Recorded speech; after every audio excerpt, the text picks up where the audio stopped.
When will you answer for the children, dear leaders of the West?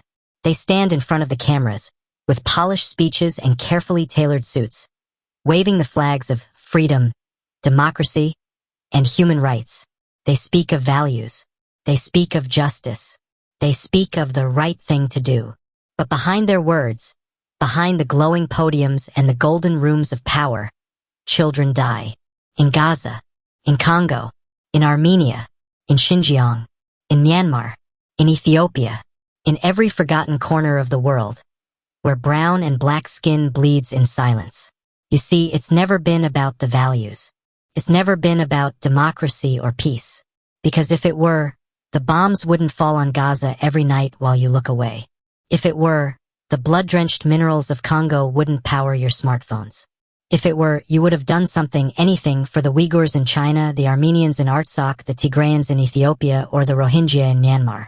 But no, what you care for is the oil, the gold, the cobalt, the gas pipelines, the geopolitical map.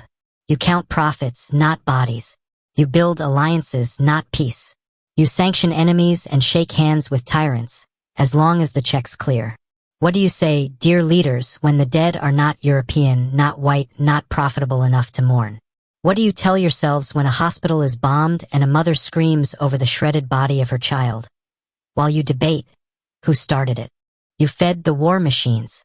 You armed the killers. You blessed the silence. And yet you preach. You lecture the world on morality while feasting on its pain.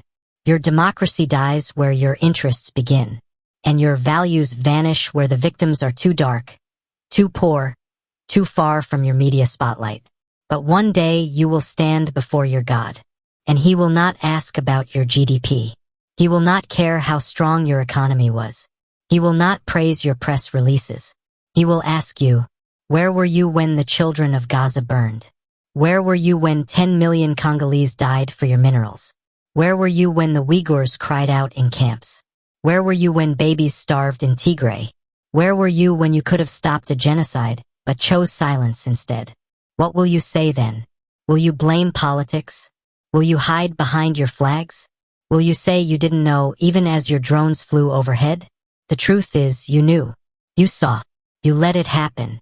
And now, history will write your names not as saviors, but as silent accomplices.